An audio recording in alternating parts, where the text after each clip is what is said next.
Hello, everyone. Welcome to Approaching the Pros. This is a college football based production that focuses on players before they ever even take a college snap and then follow their college journeys wherever that may take them until one day where they themselves may decide to approach the pros. I'm your host, Andrew Woodruff. You can find me on X or Twitter by searching @_Debbie Scout. And if you ever want to follow along with the show, it's also on Twitter @Approaching Pros. Just leave off the word the when you search for it. So, last couple episodes, what I did so far is I've talked about my high school tight end model, what that looked like, where if you find some guys that hit that top tier, even as freshman tight ends, there's a chance that they have a much better likelihood of becoming one of those top dudes in the NFL. And then also in that last episode, I went ahead and kind of revealed what my college tracker looks like for that particular position. I was able to kind of show the ebbs and flows of what those careers look like as they end up going through their journeys in college up until the time they get to the NFL. Kind of was able to show something like Trey McBride, for example, whereas he started off lower in my high school model, but as time went along, we saw that he was able to climb up to where those career numbers really took him into a category that was up there with Bowers, Laporta, Hawkinson, Andrews, right? Some great things there in that last episode. If you missed it, I definitely recommend it. Before that, I was talking about some running backs. Again, same thing. I revealed my high school running back model for anybody that was interested in it. Really gave that edge for those of us who are really big into the Devi, our college football fantasy, where that CFF, C2C, and was able to point out some guys like Caden Fagan, Caleb Jackson, LJ Martin, Trevor Etienne, Amarian Hampton, right? All these dudes in the past couple of draft classes where they were not getting hype before the college game started for them. They were coming out of high school and everybody had questions on them, but the profiles in high school looked so good. Like I was able to get them for much lower cost when it came to those supplemental drafts or maybe super late into a Debbie draft. And it was really good to see. I also went into that very first episode. I talked about why I believe high school running backs have to produce, right? We know Campus of Canton has some great work when it comes to their year 1-0 theory for receivers. We expect them to come in and produce because we want those receivers to hit the ground running and get in, get out of college, right, and go straight to the pros and be studs. Well, I just all I did for that episode was I applied the same theory. Why will we not expect that for running backs? We also want them to go to college, be a stud real quick, and then go straight to the pros and be a stud. And so I was able to show in that first episode, there's a little bit of merit there too for that. So if you hadn't checked those out, I do recommend it. But for today, we're moving past those two positions. It's time. I need to reveal my high school receiver model for y'all. And so let's jump into the process first. So this one's a little bit different.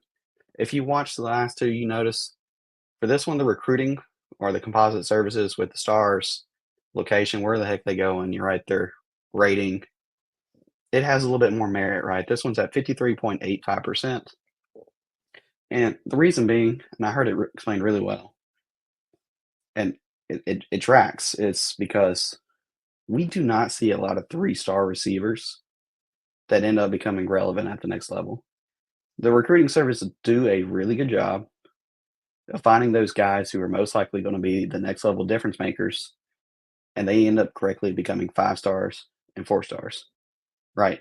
Now, with this model, I can also sit there and show, hey, just because you're a 3 star doesn't mean you're dead in the water. Just because you went JUCO, I got a college tracker that can prove, hey, this person might be worth it later on. Just we're not going to touch you most likely year one. So because of that, because of how the recruiting services have done a pretty good job with this position, they do get a little bit more weight in this one compared to the last two. For high school stats, we got 19.23% chance, or not chance, percent involved when it comes to their overall scores for a high school model. And again, that really relates to stud theory, which I'll jump into over in a second. And then, of course, again, this is a fantasy show. We're looking for the best players for fantasy purposes. And so while high school stats obviously are how we get the fantasy points and everything, this kind of looks at it, hey, on this per game basis, along with the high school stats being a per game basis. Okay, let's put some fantasy metrics in here and how would that look? And so that's where the other 26.92% of their high school scores come from. Now, that kind of carries over here. Talked about the stud theory. I've brought it up past couple episodes where I talked about my high school tight end model, my high school running back model. The stud theory is simply our NFL studs have likely been studs even long ago when they were in high school, right? The dudes who produced the most in NFL probably were among some of the most dudes that were producing in college. And we should honestly be expecting the same thing in high school, right? It's super important that we be seeing these kids at even the high school level on a per game basis outproducing their peers because that probably shows they're in a very good situation moving forward. Now, if you're not seeing this on YouTube, I did get a comment in my last episode when I was talking about Aeneas Williams, who is probably going to be a stud running back for Notre Dame, going super underrated right now, super undervalued. Now, someone's got to start the train, right? Start the support, and I'm going to be that dude for this kid. I think he's going to be phenomenal. But anyway, Brew All Day 5124 dropped this comment and said, Thanks for the videos. My first time watching your channel. I think people aren't high enough on Williams. So again, that's Aeneas Williams. Watching his film from his senior season, you can see he is a baller with insane production. Yeah, I definitely noticed that. That's what got me interested. My question is about competition level. How does your model compensate for the difference in competition that Williams would face compared to, say, Jadarian Price at Denton, Texas? And I already sent this person a comment back kind of explaining that.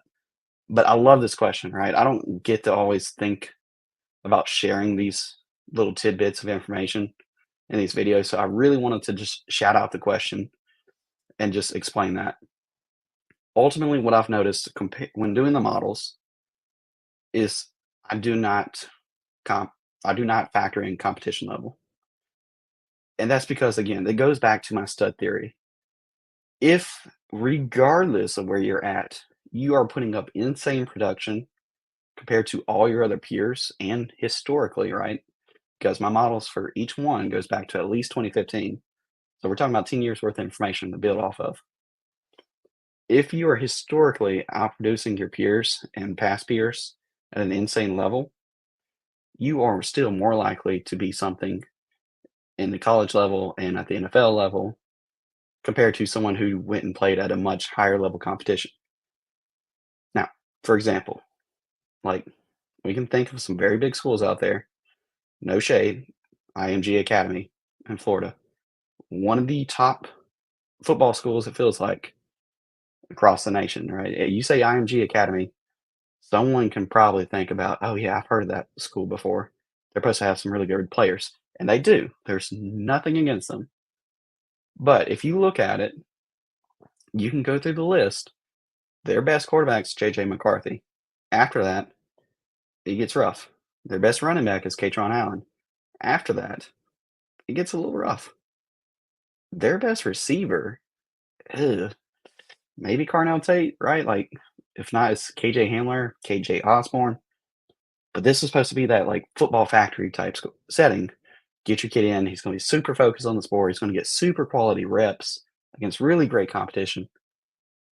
But their production for most of those kids just didn't line up, right? Now, again, McCarthy turned out pretty great. Katron Allen, I think, can end up being pretty good. His numbers weren't too bad. All the other running backs that went there, their numbers weren't great. Carnell Tate's numbers weren't great, but I think he's going to be good. I mean, if someone's beating the drum for KJ Hamler and KJ Osborne, good for you. I mean, it just like the production at other schools being greater, regardless of the level of competition, just stood out more. And so for me, as of today, it could be something I look into later. I do not factor in the competition level, right? What size school do these kids go to? Because here's my other thought process with this. I'm not going to penalize a kid just because of maybe financial situations. They didn't get the opportunity to go up to a higher level. It is important to go out there and be the best version of you wherever you're set up, right? Whatever school you're at. If you're going out there and putting up amazing production, the college is probably going to find you and you will get that opportunity to continue pushing yourself at the next level. So that's why stud theory is purely focused on the production. Now, speaking of production, when I sit there and I go through this, I end up with what we call recruit types. So I take all this production and I break it down to certain categories. So if you remember running backs, it was based off their size from high school. Tight ends, it was based off part of their high school stats, just how productive were they with the ball in their hands. Receivers is kind of a mix, right? How involved in the offense were they? How much production were they showing in that offense? And tallied it up, gave each one of those categories a different amount of points in tiers. And I say, hey, if you hit a certain amount of points, you end up in each of these recruit types. Now, this doesn't factor into their score or anything, but I think it's interesting because you're going to see in a second each of these groups, and it kind of clicks. So for receivers, there's 5 groups when it comes to recruit types. You've got the iconic receivers. These are the guys who hit every top tier of any of the categories I was looking at. So they max out their points when it came to the production part. You've got the official receivers, right? The dudes who are getting it done at a very high level. You've got the promising receivers. They hit a couple of these here and there, but there was something maybe going on where maybe the offense that they were in high school wasn't super pass heavy or anything like that. But when they had the ball, they were making the most of it. Or, there's various circumstances there. Risky, they just their numbers didn't match up on a per game level compared to their peers. It doesn't knock them out completely, but again, you better be in love with their profile because their production just was very unnerving. And then of course you got the unknown terror, which we'll talk about them more in a second. So let me show you what I mean. Let's start with the iconic group. Now, for this slide right here, all I did was just took the players. If they fell into this recruit type, I went ahead and showed it. It's not a big group. And I also went ahead and gave you what their high school score looked like. So some of the guys we got up here near the top. Emeka Ibuka, Jackson Smith and Jigba, Jurion Dickey, Garrett Wilson, Amon-Ra St. Brown, Michael Pittman, right? Guys that we've heard. Marvin Harrison Jr., Puka Nakua. That feels like a really nice find in this model, considering nobody was really talking about him until you got that late camp buzz from the Rams. This dude's putting himself in a position, and then he exploded, right? I don't know anybody out there who said he would have that type of season, but phenomenal, phenomenal dude, and just made the most of it. That's awesome. Some other dudes that we've heard. Parker Washington, Marvin Mims, CeeDee Lamb was in this group, right? I'll talk more about him in a second. Chris Olave, that's amazing because Chris Olave was a 3-star, but his high school production was phenomenal. And so it automatically shot him up into this top tier. That's food for thought, right? Because of that, maybe that would have pushed him up more if I was playing C2C back in 2018 and going, hey, this kid might be somebody that we need to take earlier than receiver 72. So that's your iconic group. Now, of course, I threw some 2024 kids in there. Didn't really highlight any of them, but again, you'll see them more in a second. The official. I tried dropping a few more of these in here since the official was a much bigger grouping, right? Like I have almost 600 receivers in my model. And so I obviously can't show all of them, but I am going to show a good majority for those who are willing to take the time, sit down, watch, and learn with me what this process looks like. So for the official group, again, great group. I went ahead and just got the top names that's either held some value before or is really going off at the next level. Kind of put them up here first. So quickly, I'll go through this. You got Luther Burden III, Jalen Waddle, Ted McMillan, Jamar Chase, Malik Neighbors, Jalen Rager was in this group, Calvin Ridley, Christian Kirk, Ryan Thomas Jr. was in this group, right? Just got drafted. Evan Stewart, Rondell Moore, T. Higgins, A.J. Brown, DK Metcalf, Xavier Worthy, Roma Dunze was still in this group, Jahan Dotson, Chase Claypool, Rashad Bateman, J.J. Arcega-Whiteside, right? So their high school production was still at a phenomenal level, and so they end up in the official group.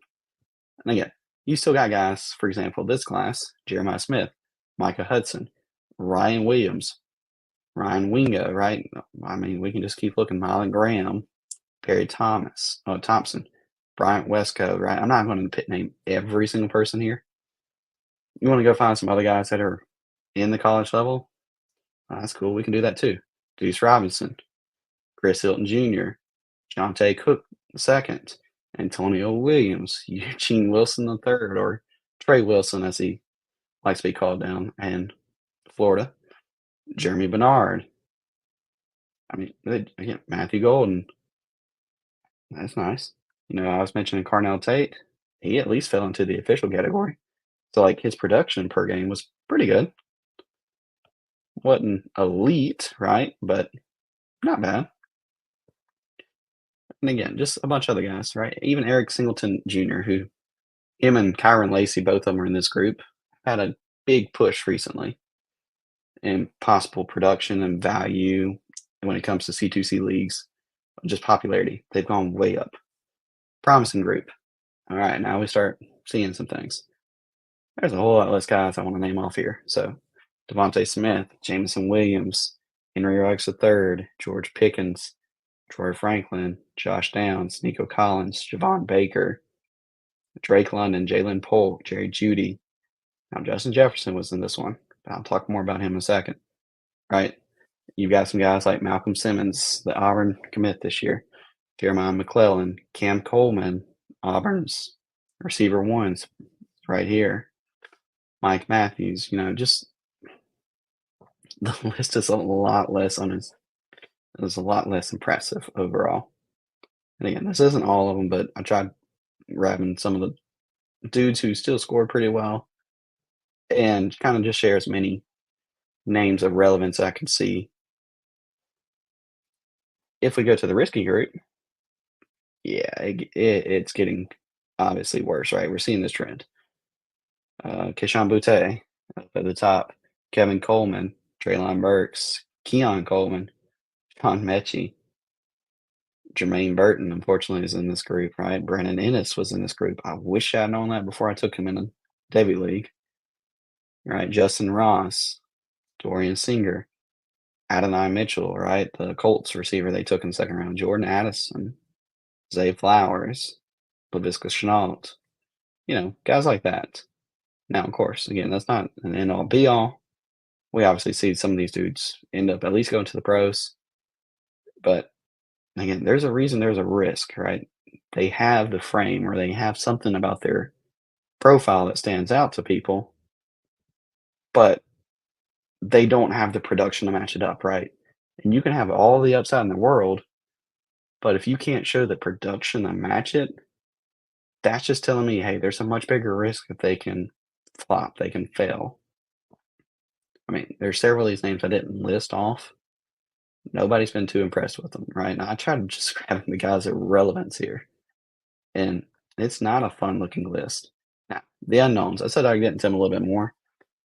Unknowns are really like just your dudes who were very, very close to no production, or I couldn't find any production from them from high school. Again, it's not easy going through and finding all these kids' high school stats for, again, those 2 important years of their high school career and really setting it up, but doing the best I can there. So either that or they went JUCO.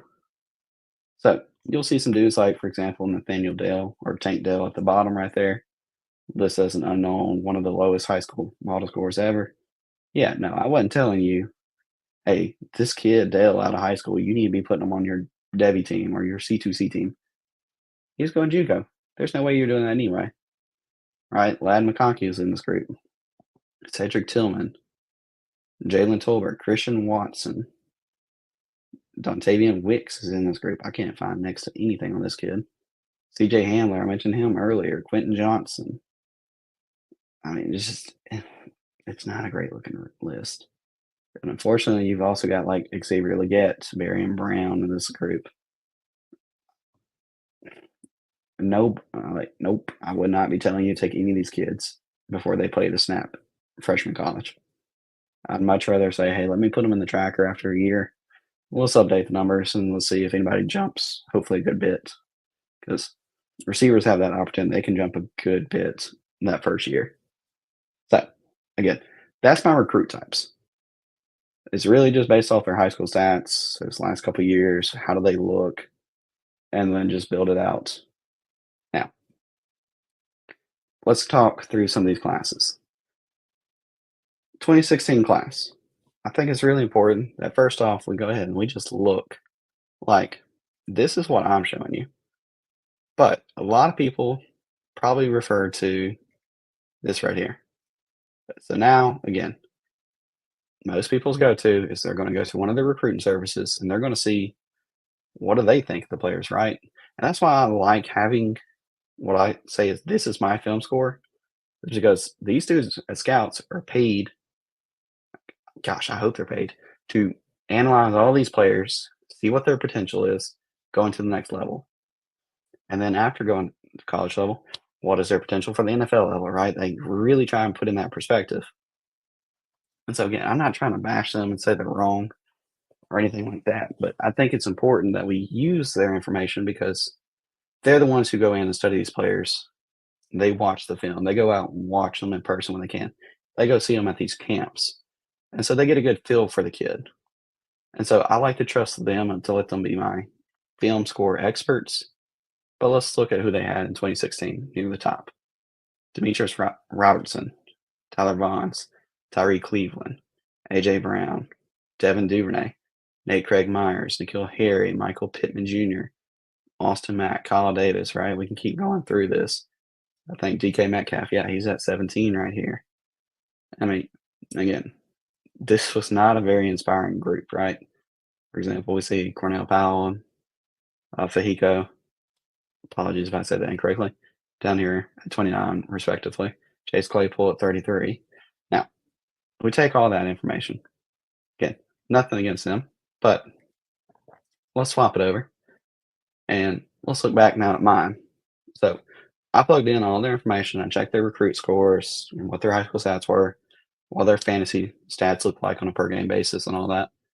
This was my order. I got Michael Pittman Jr. at the top, very, very highly at the top. The Stanford kid that I just mentioned a second ago came in second. Devin Duvernay is third. Cornell Powell is fourth. A.J. Brown is fifth. DK Metcalf is sixth. Right? Well, Pittman was eighth. Last time I just checked that. Fahiko, Powell, they were in almost, the late range, almost hitting 30, right? 29 and 27, respectively. If I want to take an upside shot on them in C2C, cool. I can do that later. Devin Duvernay was top five, right? So, again, my model pretty much would have been saying, hey, he's the second high profile name you need to take. A.J. Brown would have been the third high profile name you need to take. So, I mean, it is pushing him a little bit, right? I ain't going to say that's a major win. He went from 4 to 3. But right after A.J. Brown, DK Metcalf. It says 17. Now we're talking about one of the top dudes according to this model. Now, again, he's already sitting at 88, and we kind of see that the number stays out. Nobody's really super impressive. Claypool was really the only other one that stood out as 83. But notice this is skipping some of these dudes that I already mentioned a second ago. I was reading through that top 10 list, like N'Keal Harry, for example. He's down here at 68. Like the model was sitting there saying, hey, if you're dropping that low in high school, yeah, probably year one avoids. So let's see how does that compare. All right, this is a one class. 2017. Let me go ahead and again, I'll do the same thing. I'm going to pull up their scores for 2017. Let's look at their top wide receivers. So Donovan People-Jones, T. Higgins, Jerry Jeudy, right? We recognize those players. Those guys we've seen, heard a lot about. Well, let's look at the rest.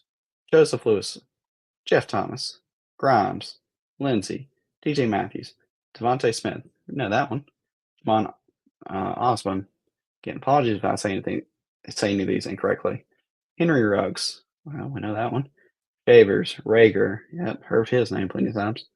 Wire Rogers down here at 16. Tyler Wallace at 17. One of the older St. Brown brothers at 20. Phil Collins at 23. CeeDee Lamb at 24. I mean, like, we're seeing some of these dudes just kind of fall much further in this list than maybe we expected. All right, Isaiah Hodgins, apologies again, all the way down at 38. Well, all right, enough of me talking about them. Let's go back to actually what people are probably here for and watching, at least, I hope.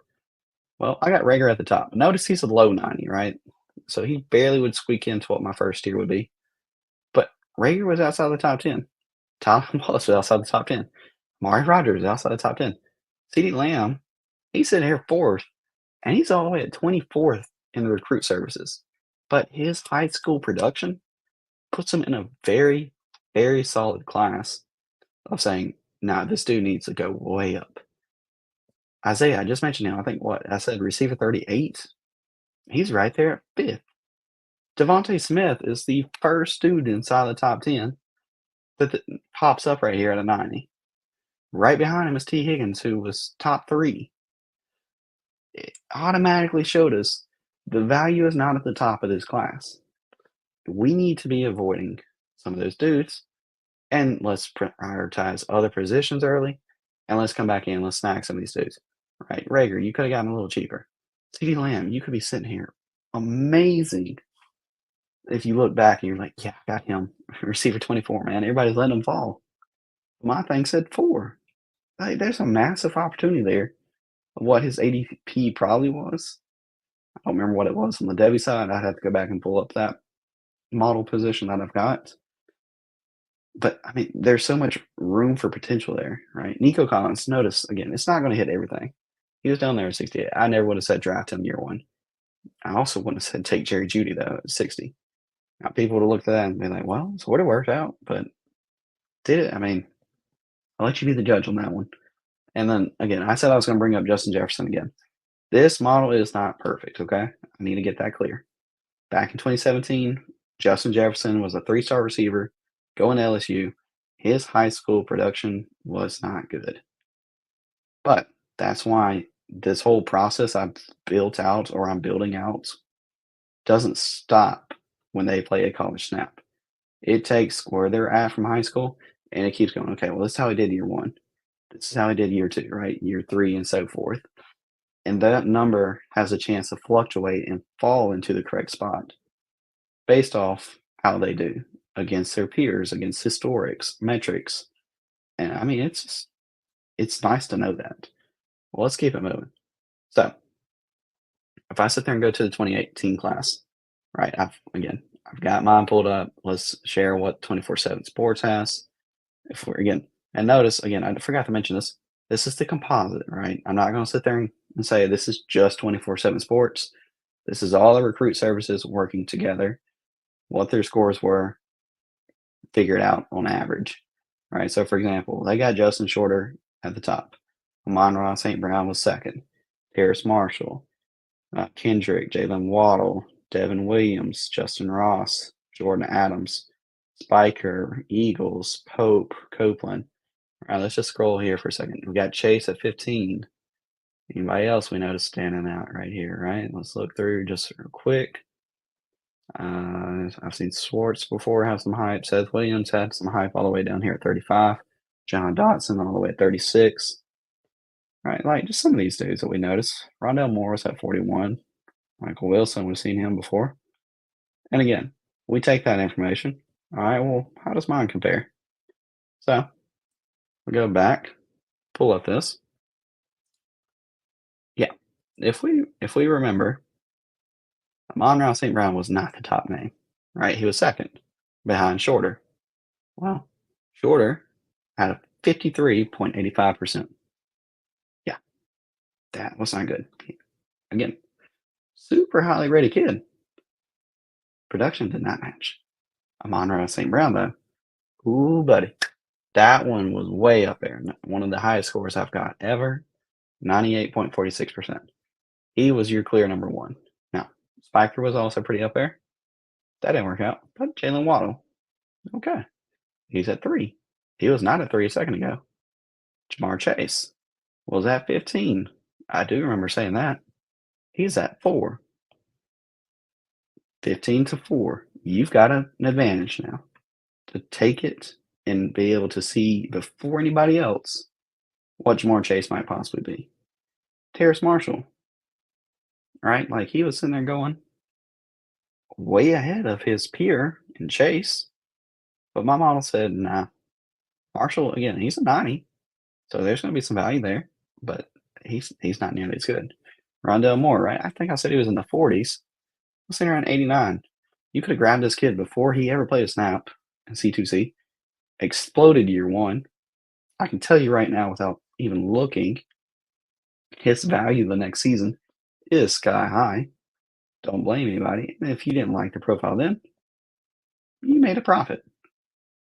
You're not going to be taking this kid in the top 10 when he's down here all the way valued at receiver 41, but you don't have to wait until he falls that far to understand, okay, I can reach a little bit because this looks like it might be promising. Chris Olave, I mean, I didn't even scroll all the way down, but he's like in the 70s. My model has him top 10, right? That's insane. Jahan Dotson, like I said, was in the 30s. I think 36, 35, something like that. Him and Michael Wilson both right there. Notice again, they are very highly positioned in this situation to take advantage of. Bateman, Seth Williams, they're at least both, again, above 80s, which, again, kind of is my minimum threshold. I would prefer anything above an 80. So it has a much different order in our top 10 or our top 12 or so guys right there that we like. Well, what about the next class? All right. Well, let's go back. Let's go find where the 2019 class looks like for, the composite services. Again, remember, not just one.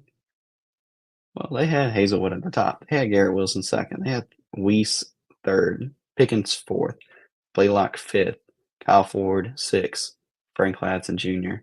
seventh, Jake Smith, Nagata, Jeremiah Payton, Trajan Bridges, Dylan Wright, Jamison Wade, Elijah Higgins, Micah Pittman, Traylon Burks all the way at 16. Trey Palmer is down here at 18. David Bell is 19. Puka Nakua was all here at 22. All right, let's see again real quick. This wasn't a super deep class. Mingo was 32. All right, like we see some of these names. London was 38. Okay, I think that's enough for that. Well, let's go back and let's add my group here. Again, love anything that's above a 93, right? So I was saying take Garrett Wilson first, not the other dude. Well, that makes sense. That worked out here.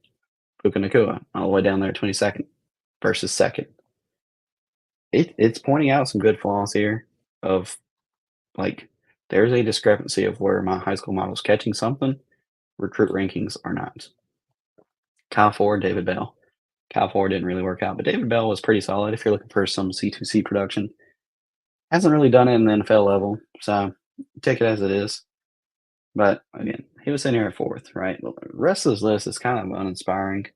Nothing else really stands out in the 90s. So again, we see it's not going to be perfect, but that's why we take that tracker through college and we watch these top dudes kind of start falling. And we go ahead and bail. Now, not saying it's going to happen, but I'm going to laugh so hard if Jordan Whittington for the Rams ends up working out because he also is sitting over here at a 91.54 in this model.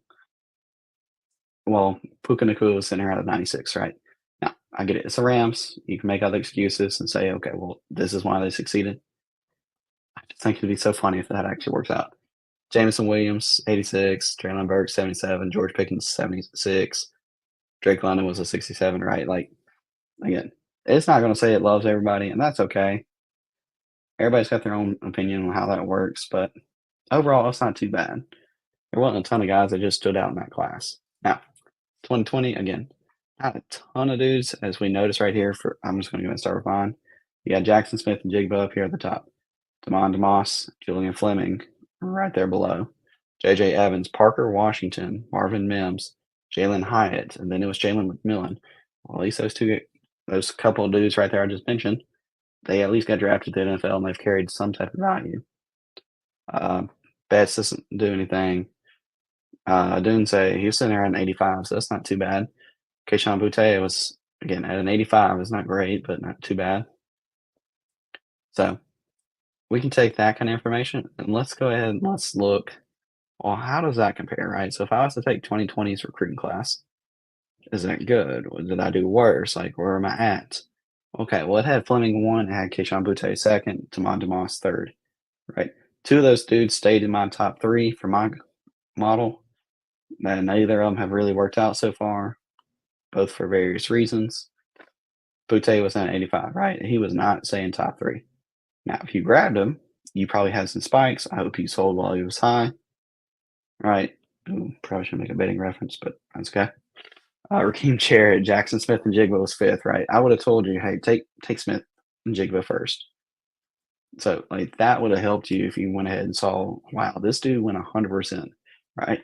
Him and one other player I'll mention in a second, but the only ones who went 100% in the high school model. I would have gladly been taking a share here. I mean, we keep scrolling right here. Jalen McMillan was down here at 11. Quentin Johnson was at 14. Jermaine Burton was at 15. Josh Downs, 17.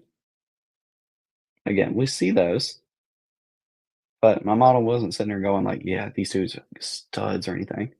Marvin Mims had pretty high, right? Jalen Hyatt had pretty high. He was all the way down here at 33. And again, we kind of see where there's a trade-off, right? Adunze was all here at a 41. Well, he wasn't 41 players deep in my list. Parker Washington definitely wasn't 44 players deep in my list. I mean, we see those kind of differences here. And so that's nice. Like it's catching certain players, it's missing a few players, and that's okay. But there's some value to be gained here. The 2021 class. So this is where I was talking about again. This was the discrepancy where Emeka Buka, no problems. He was sitting here at one. But Marvin Harris Jr. was second in his class. Malik Neighbors was third in his class, according to my model.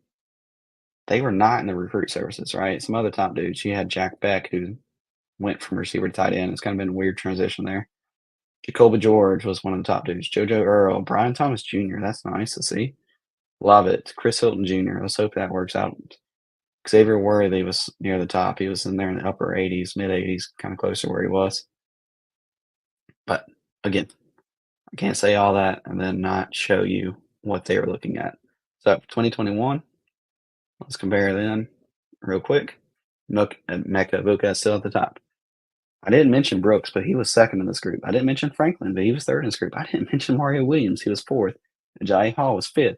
JoJo Earl, yeah, okay, I brought him up.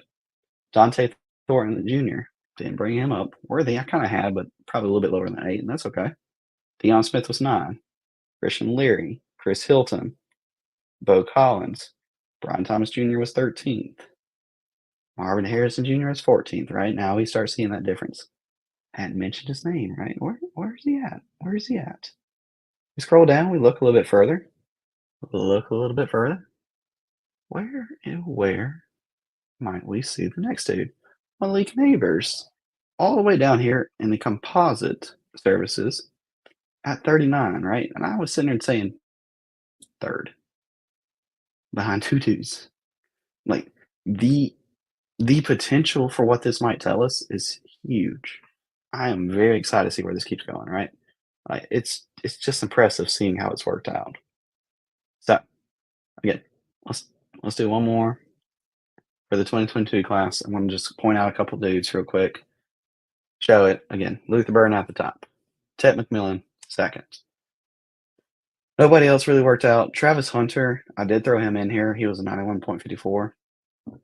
He would have been much closer to the top had he not gone HBCU. If he had gone straight to a P5, yeah, his score would have been much closer, fighting to possibly a perfect score. Evan Stewart was still right there. Nobody else is like super standing out in this group. But again, if you look at that, again, notice there's not a lot of dudes at the top, right? Like I'm saying, okay, Isaiah, the Arkansas kid, I'm not going to try to say his last name. I don't want to get in trouble.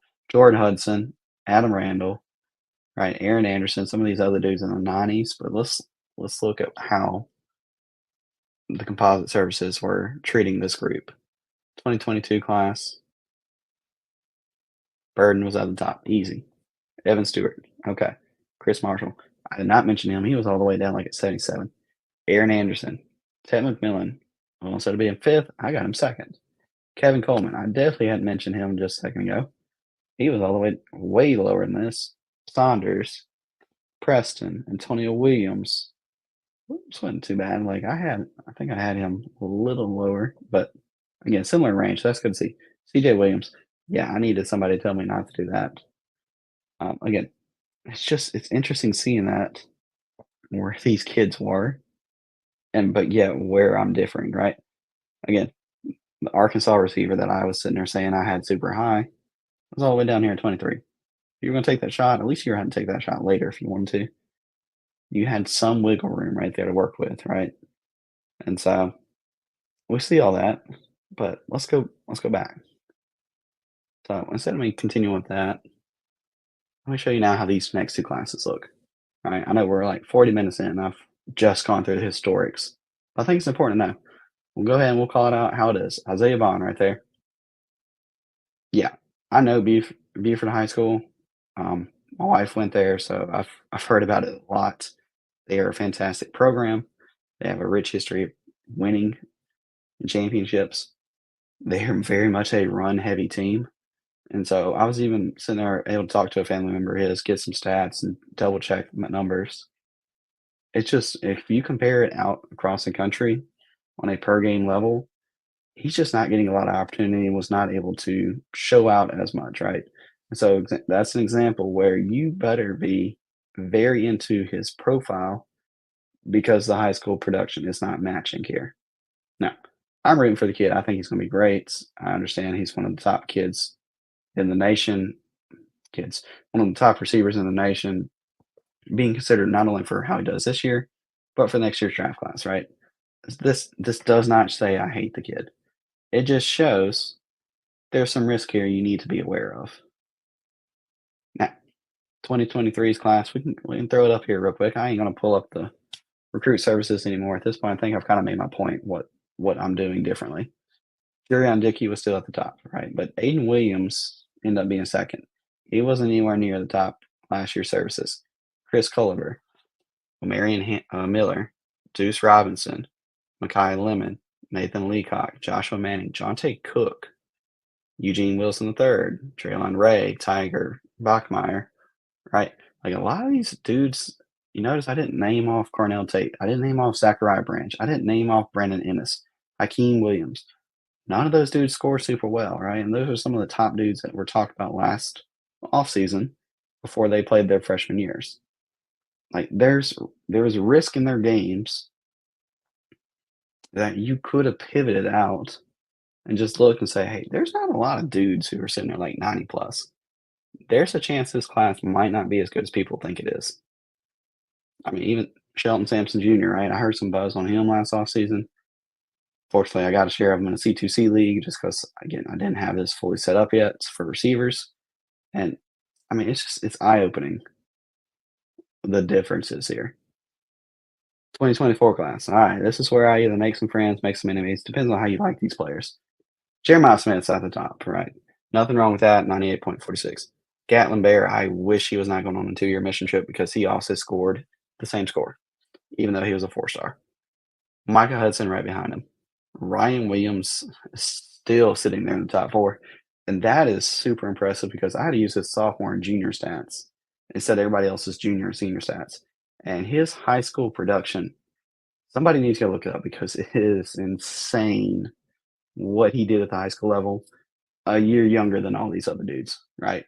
Gonna be a stud. I would gladly take him over Micah Hudson right there, just because I do not think we've seen his full potential unleashed, not unleashed at all.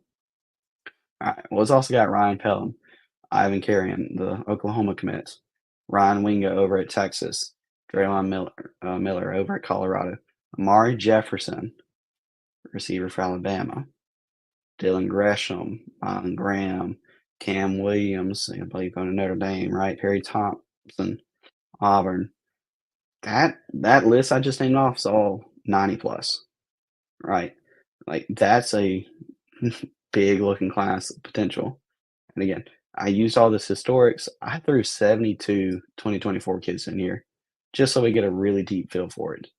And we have some historics to match up with it, right? Some of the top 80s. Joseph McVeigh, I have him marked on every single watch list. If I see that kid at all get on the field and show something for Vanderbilt this year, I plan on taking him. He is, again, one of the highest scores ever. Correction, he is the highest scorer ever in a very, very select group. And I'll show him a little bit more later. So remember that name, Joseph McVeigh. Bryant Wesco, getting a lot of good hype. again, pretty decent up here. Xavier Jordan over at USC. Hadn't heard too much about him, but Nigerian Tuggle, I've definitely heard some over at Georgia. We'll start skipping around. TJ Moore's at least 86, right? Braylon Staley, Tennessee kid. He's also an 86. Jordan Ship over at North Carolina, 84. Gotten some buzz. Kyan Barry Johnson, I believe it's Wisconsin. Real short kind of kid, slot receiver type. But again, for what group he ended up falling into and scoring that well, that's pretty impressive. Now, again, it's not all sunshine and rainbows. Let me go ahead and flip it over. Cam Coleman, Auburn's receiver one, sitting here at a 73. All right, that's not great. Jeremiah McClellan going up to Oregon, 73. Yeah. Mike Matthews, guess it, 73. I mean, again, there's a risk here with some of these kids. Nick Marsh, a lot of people like Nick Marsh, 70. Right. So it's showing us there is a little bit risk here for some of these kids. Not all of them are going to pan out long term. Right. Again, I'm not saying Cam Coleman's not going to go out there this year and probably dominate Auburn. And again, we're going to see his score rise appropriately after the year. But I personally am okay going for one of these other kids up here near the top, like Jeremiah Smith and Ryan Williams, Micah Hudson. Like I'm okay taking that shot there, passing on Cam Coleman, go get somebody else that I need at a different position, and come back later on if I think he's worth it. Let's do a trade then. Okay. So again, this is just kind of a quick breakdown. If you like any of these classes, you want to get some numbers, it's really easy. Screenshot what you're at. Take a moment, just see what you need, what class you want to go back and refer back to. But let's flip the lens, right? Let's talk about this more by star level. So, like I said, the recruit services do a pretty good job here. We notice the 5 stars; they kind of all grade out fairly well. I'm not showing all of them, but a decent chunk of them. Egbuka, Jackson Smith, and Jigba, my two perfects, were at the top. Dickey, Garrett Wilson, Demonte Moss, Jeremiah Smith's right there near the top.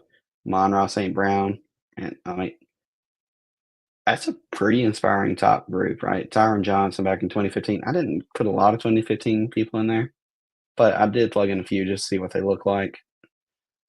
Luther Burden the third, right there also. Julian Fleming. You got again a quadruple, a quad. You got 2024 receivers right there. Travis Hunter, Jordan Whittington, Calvin Ridley, Christian Kirk, Terrace Marshall, Cam Williams, Deuce Robinson, Perry Thompson, Evan Stewart. Hey, those are all 90 plus 5 stars. For the most part, if you're picking out of this group, you're getting a pretty good hit rate, it looks like. Now, we don't know about the class of 2024. We're going to see what they do. But hey, if you're taking one of these kids, like the odds aren't too bad for you. Now, if we look outside the top 90%, you still got some guys like T. Higgins right there, Bryant Wesco right beside him, Jonte Cook second, Keishon Butte, and we're starting to see a little bit of a drop off after Butte. We got Raheem Jarrett, George Pickens, Corey Brooks, right? We're starting to see some risk. Chris Marshall, Cam Coleman, Mike Matthews, Zachariah Branch. The story hasn't been finished on him, right? So I'm not sitting there saying he's done for or anything. Theo Weiss, Hakeem Williams, Brandon Ennis, Jerry Judy, right? Like it gets a lot more risky.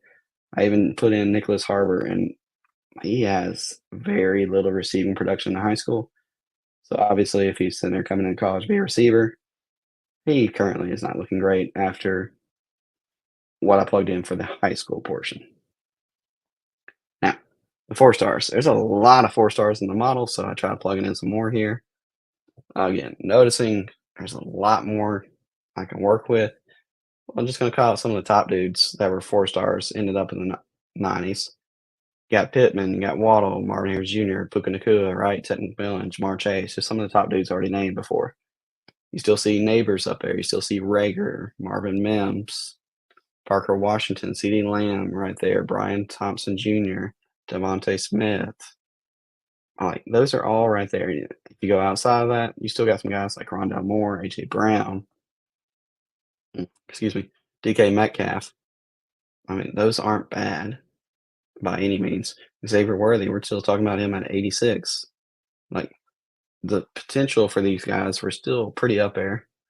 But again, once you got outside of like those 80s range, I'm really only grabbing the dudes that I thought were interesting here. So like we're talking about like Matthew Golden in the 70s, Traylon Burks, Keon Coleman, Cornell Tate, Joy Franklin, Josh Downs, Jermaine Burton, Nico, and N'Keal Harry were in the 60s. I can promise you that list, if I start showing you all of it, doesn't look nearly as inspiring. But if you're still kind of picking some of these dudes out near the top each class, like there is potential for hits. This is what I was talking about. Know that name, McVeigh, because this next group is my 3 stars. And what I did was also created a little category for them and said their perfection score, because obviously a 3 star can't get nearly as many points as a 5 star in my high school model. So if I don't worry about the stars and I look at the rest of their profile, is it that good? I would say we are looking at some very high potential because Chris Olave is the only other one who scored as high as him. So Chris Olave used to have my top score at a 99% perfection score when he was sitting there at an 88 in the score percentile model. Joseph McVeigh came in this year and topped him. He was sitting there now at an 89 in the model, but that means he maxed out for 3 stars. He had the highest percent possible. So him and Chris Olave are in some very rare territory. Right below them is a Stanford kid who is not getting enough talk because he has an older teammate who is getting all the talk. And so I just want people to be aware. Tiger Bachmeyer also was a super high perfection score and wasn't really that far behind those two I already named. Kyan Barry Johnson, I already mentioned him. Again, he's one of the top dudes. JJ Arcega-Whiteside, again, still one of the top dudes. Notice not only does he still say above 80% in the model, he's still got a perfection score that's in the 90 percentile for 3 stars. Brandon Phelps, the Arizona kid, I've got him marked as well. I think there's potential there. And then again, we kind of see how it starts dropping off, but we see that if they're still near the top right here, there's potential. Now, again, everybody else I've got plugged in 0 through 2 stars. I kind of just lumped them together. We got like Sean Atkins at the top. You got Jacob Cowing at the top. Greg Dortch. But again, that's not sitting there saying guys like Jaden Higgins, Hakeem Butler, Darnell Mooney, any of these dudes below, for example, again, Hollywood or Dell couldn't be something. It's just, I'm not telling you grab any of these kids out of high school. Okay. But again, if they went pro and their recruit class was somewhere in that range of 2015 to present, I threw them in there as best I could and just kind of give us a feel for it and see what do their scores look like to start with and how do they progress out in college. So maybe we do find that next Tank Dell, right? Maybe we do find that Hollywood Brown coming out of JUCO and hitting. I mean, heck, I'll talk about it a little bit later, but I think Cowing has some potential here. Well, real quickly, let me show you how my tiers break down. 93 up, just like my running backs. This is the group we get here. We see a lot of blue there. That's a lot of good names that have had some type of value. Even some of the names that don't got marked in blue, they have held some value, such as David Bell, Jerion Dickey. Hopefully, we'll regain that value. But overall, if you got a 93 plus percentile kid that you picked in your draft, you have a pretty good shot of somebody being relevant there, right? It's not 100%, not foolproof. You might get a bad class, kind of like the 2015 class had a lot of bad guys that scored pretty well here, but again, it still had some potential. Now, the next group, I said anything that was 86 to 92. That way, my 3 stars have a chance if they're super highly valued to jump in. We still see, again, out of a bigger group, this is everybody that's in 86 to 92% range. We still see a decent number of hits, right? We got Marvin Mims, Calvin Ridley, Christian Kirk, CeeDee Lamb, Brian Thomas Jr., Devontae Smith, Evan Stewart, Rondell Moore, A.J. Brown, right? T. Higgins, Xavier Worthy, DK Metcalf, Jameson Williams, right? Some of these names, mostly on the higher side, have kind of been pretty good hits right here for us. That's what excites me because if we look, you got Bachmeyer, you got Eugene Wilson III right there. I kind of like Traylon Ray, Antonio Williams. They're all up around those upper 80s with the chance that we can keep improving, right? I didn't even call off McMillan for the Bucks or Deuce Robinson. I mean, those dudes, like, there's a shot they can continue to hold value or build value. And some of these dudes that aren't highlighted in blue, if you take a second and look through it, hey, that kid, yeah, he popped off for a second. I remember when he had value, right? You can go through this list and look through that and notice it's not a bad spot to be if you're an 86 to 92 either. I'll show a couple more. So after 86, the next group was 80, 85. Again, there wasn't a lot in this group, so you can see it's a very short list. Some of the hits out of this has been Jahan Dotson, Rome Dunze. Again, we don't know what Dunze is going to be in the NFL, so don't overstate that. Keyshawn Butte, right? Henry Ruggs III, Rashad Bateman, Claypool, J.J. Arcega-Whiteside, and again, I'm kind of quickly glancing over that. Yeah, like nothing super crazy there, but there was some potential that you're going to get recognized by the NFL at least, right? So that's pretty good for a dude like Jordan Chip that you got late in your C2C leagues this year. Kyan Barry Johnson, that's really good for him. Maybe you took a shot on Brandon Phelps for Arizona. Like, there's a chance that these dudes can get recognized at the next level. And if their careers go right, maybe they do end up jumping a little bit more in value. Now, again, not saying it's dead, because let's look at the next tier, the 74 through 79%. You still got Matthew Golden, who's had some buzz. You got Treylon Burks, who was at least a first round pick, right? George Pickens, highly drafted. Keon Coleman, we just saw him. Cornell Tate's had some value. But we just see there's some risk there, right? So if you're considering some of these dudes right here, which most of these dudes I've got in this range for the 2024 class, besides Emmett Mosley for Stanford, I don't really see many people talking about them. So probably okay, but just be aware. Obviously, there's a drop off even from 80, the previous tier, 80, 85 to 74, 79. Now, again, you can be the judge, 68 through 73%. There's not a lot of great names here. You got Troy Franklin, Josh Downs, N'Keal Harry, Nico Collins, Jermaine Burton. All right, that's just some of the top names I've got marked in blue. You might recognize a guy named like Dane Key, currently at Kentucky. Donovan People-Jones fell into this group, right? Like, that's kind of the current tier we're looking at with dudes like Cam Coleman, Jeremiah McClellan, Mike Matthews, right? It just they're highly valued. You're taking a shot that you are betting on their profile, outperforming their production when it comes to their peers. That's really what it comes down to. So, yeah, at least be aware of that. Now, I like this because again, we're rounding close to an hour. Let's go ahead. Let me share what I really like doing right here. So this is the true example of a college tracker, right? So I showed it for the tight ends. Here's the one for the receivers. So what I did was I just kind of took the top 30 something receivers I could find, their final college score, and I just sit there and I wanted to show you what it looks like as they go through their career, right? So I was nice. I went ahead and even put what their recruit type was when I'm going through this, what the recruit score was, what their year 2, year 3, year 4, and their final score. So recruit score, remember, that's them going into year 1, right? All I've got to go off of is what they did in high school. Year 2, okay, now we've got a year of information from NFL, well, not NFL, the NCAA level. All right, let's update. Let's see what they do.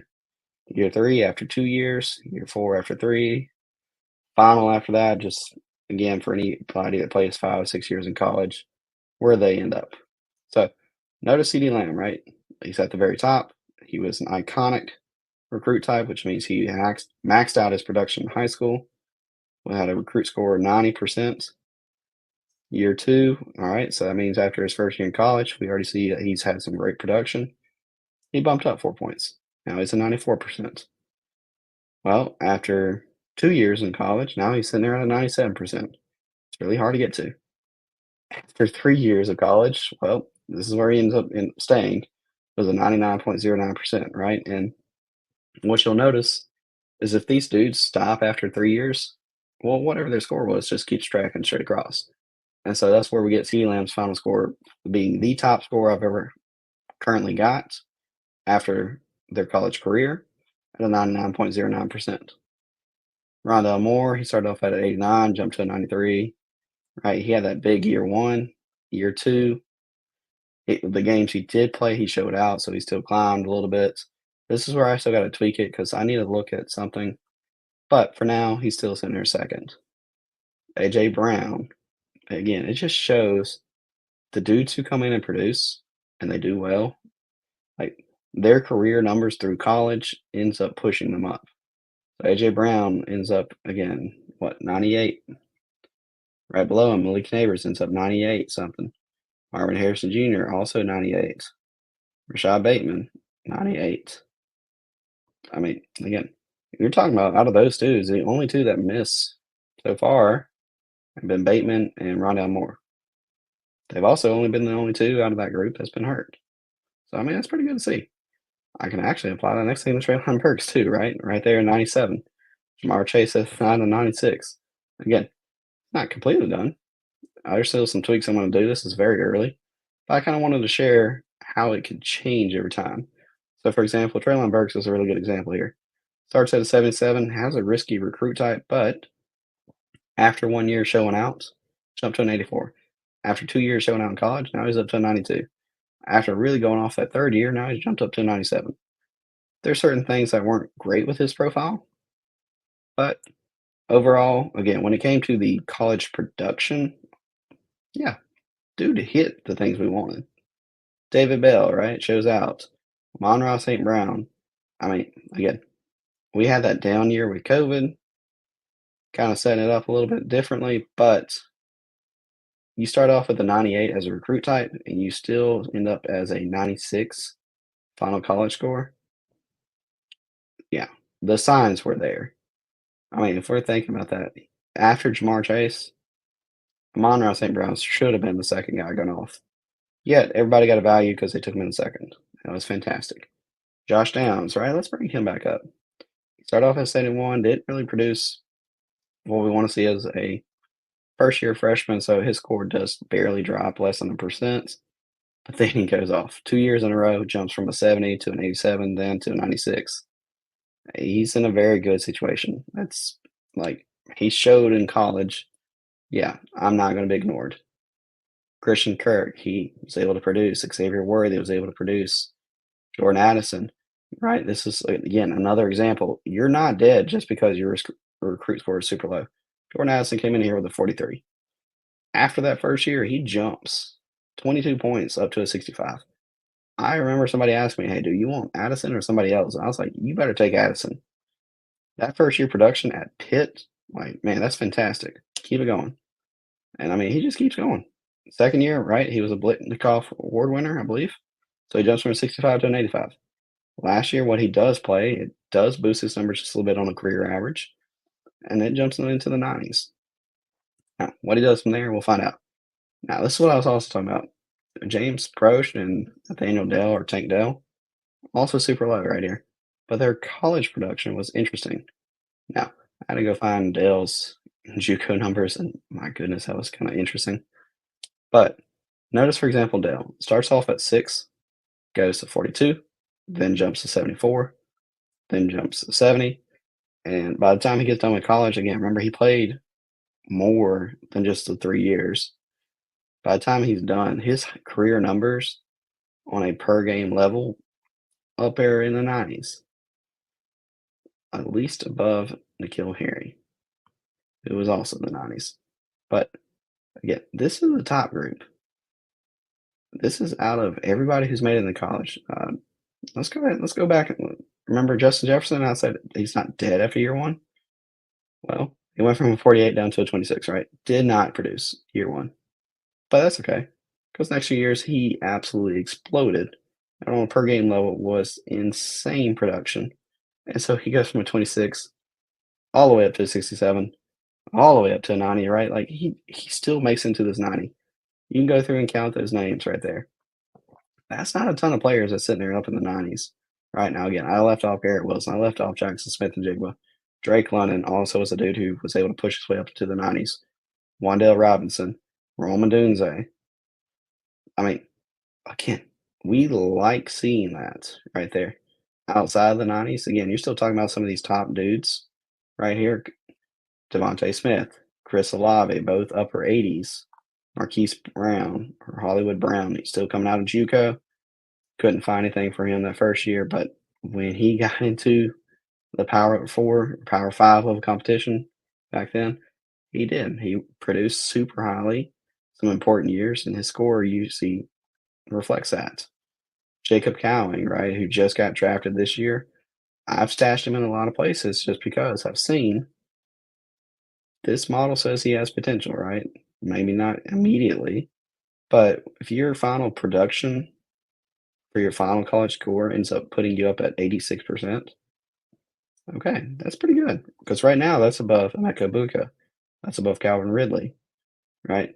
Chenault, Boutte, Jalen Waddle, Troy Franklin, Marvin Mims, Jerry Judy. Out of everybody who's finished their college careers, these are the only people I've got in the 80s, right? And we kind of see after that upper 80 group, there's already starting to be a drop off here. Now, that's not calling Jalen Waddle bad by any means, but again, the final college score is based off their college production, and we see that his numbers just do not line up with the rest. That's okay. I don't think anybody, for the most part, is comparing him to some of those top names up there. So that's kind of a sneak peek of what my college career tracker is going to end up looking like. It'll look a little bit better than that. I just was rushing this, trying to put it into a spreadsheet and show you. Let's go ahead and let's compare this now out to some of the current dudes, right? So, of course, Jeremiah Smith's up here at the top. Not surprising. He barely edges out Luther Burden, who has multiple years of production. So I get the hype, but I would just say it's okay if you like Burden ahead. Jeremiah Smith, you don't have to take the freshman here. It's just where the model currently has him as of today, right? So you're talking about a dude who has multiple years of production versus no production. Neck and neck. That's pretty good. Tet right there behind those two. So I would definitely recommend let's not play the long game, right? Let's take what we know because Burden and Tet are probably going to be in that 90+% by the end of this, even if they have a slightly down year. Micah Hudson, pretty high. Travis Hunter has continuously each year been able to push himself up. He's talking about 96% right now. I hope he commits to playing receiver because he's fantastic. He will do super well there. You got a bunch of freshmen right here we can take an upper shot on. You got Evan Stewart, who's still up there in the low 90s right now. Another freshman, Miley Graham. And then here's some dudes that not a lot of people are just super buzzing about them, but could end up really solidifying themselves after this year.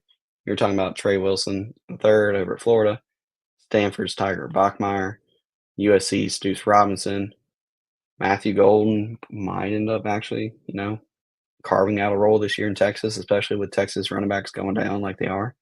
There's a chance there. Talking about, again, two more freshmen. Marion Miller over at Colorado has a chance. Probably not based off what I'm hearing, but that's okay. We'll find out. Traylon Ray. Yeah, we'll talk about this kid more probably in a future episode, but like he's not on any ranks, he's not on any ADP, and yet he scored super high again, right? And he's jumped after year one just a little bit, right? He's teetering right there, 89.35%. He is almost in that 90+ range that we like. So I've got him on several C2C teams, watching him heavily. Some other current, we'll say college vets, Antonio Williams, Squirrel White, London Humphreys, right? Some upper 80s. Emeka Buka, I know he had that down year because he was sitting there in the 90s, but last year was kind of a little bit of drop off. He can easily push himself back up into the 90s, but he's sitting there in 86. Barron Brown is currently, low 80s. So, I mean, there's a chance he can climb if Vandegrift can really take that offense another step forward. Some other guys we're talking about, so again, we'll stick mostly to the vets here.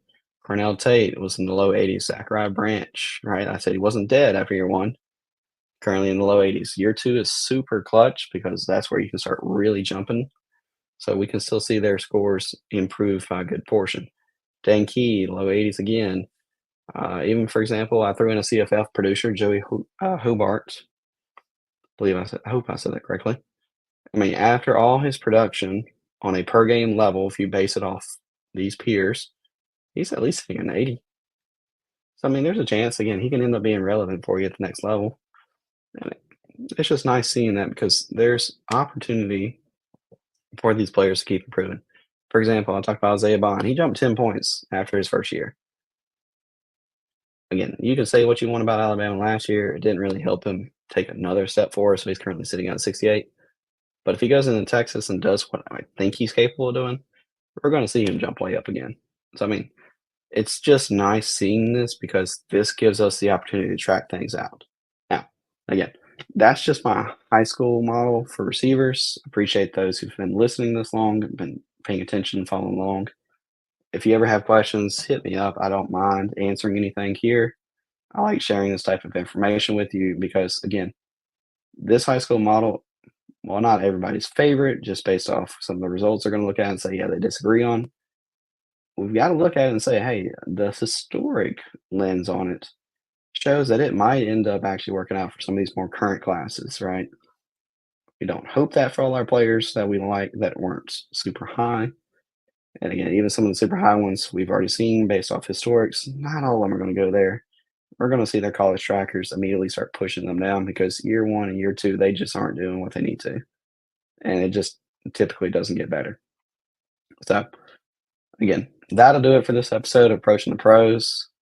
Next one, probably expecting, I'm going to go ahead and just throw in a high school model for the quarterbacks. Don't mind getting yelled at again for saying that's wrong again. Oh, well. So, until then, make sure, again, you're watching this, you're checking those stats, you're watching that film. And together, let's go out there and let's find those future NFL studs. Till then, have a good one.